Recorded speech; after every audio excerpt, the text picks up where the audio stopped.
When a cardiac emergency happens, every second matters. Knowing how to use an automated external defibrillator, or AED, can mean the difference between life and death. The good news: AEDs are designed to be simple and easy to use, even if you have no medical training. In this guide, we'll walk you through the steps to use an AED effectively so you can act fast and confidently in an emergency.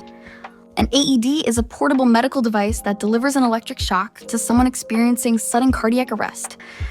The device analyzes the heart's rhythm and determines if a shock is necessary to restore a normal heartbeat.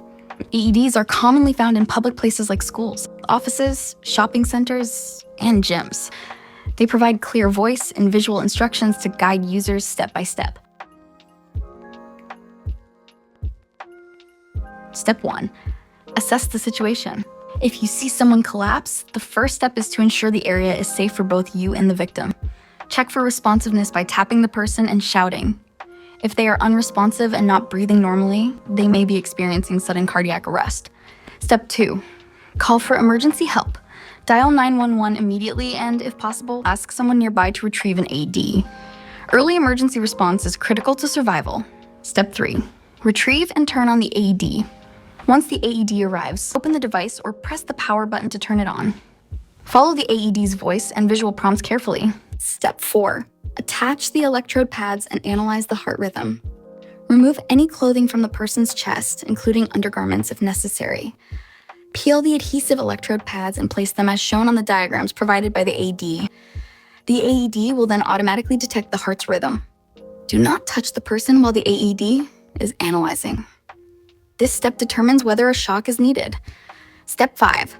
Deliver a shock and perform CPR if needed. If the AED advises a shock, make sure no one is touching the victim. Press the shock button if prompted, or allow the AED to deliver an automatic shock if it's a fully automated model.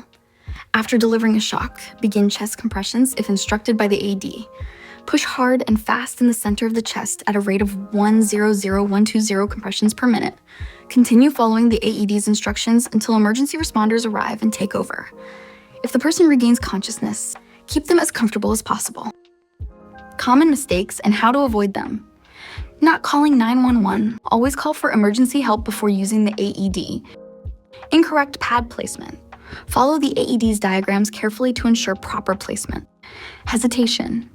AEDs are designed to be safe and easy to use. Trust the device's instructions and act quickly. Why AED training matters. While AEDs are user-friendly, taking an AED training course can boost confidence and effectiveness in an emergency. Many workplaces, schools, and community centers offer training to ensure more people are prepared to respond. By understanding the steps involved and avoiding common mistakes, anyone can provide critical assistance during a cardiac emergency. Take the time to learn more about AEDs, practice using them, and consider getting trained. Visit AED.us to learn how you can help make your community safer.